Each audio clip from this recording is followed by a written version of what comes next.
አላህ ለማንም አይዘገይም፣ ለማንም አይቸኩልም። ግና ትክክለኛ ጊዜውን አላህ ይጠብቃል። አላህ ያውቃል። እኛ የምንፈልገውን አላህ ጠንቅቆ ያውቃል። የሚያስፈልገንንም አላህ ይረዳል። ለዚህም ሁሌም የነገራቶችን ትክክለኛ ጊዜ አላህ ይጠብቃል። ሁሌም በአላህ ተባረከ ወተዓላ ውሳኔ እንተማመን። ምክንያቱም ሁሌ ከአላህ የሚመጣልን ለኛ የተሻለው ነውና። አንዳንድ ጉዳዮች የዘገዩብን ይመስለናል።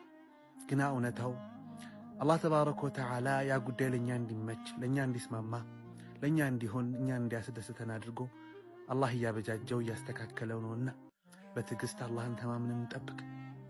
ከአላህ ይመጣልን ነገር በሙሉ ኸይር ነው። ኸይርን ከአላህ እንጂ ከማን አይተናል? ወዳጄ እንታገስ።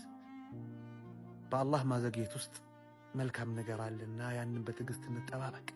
አላህ ያስደስታችሁ።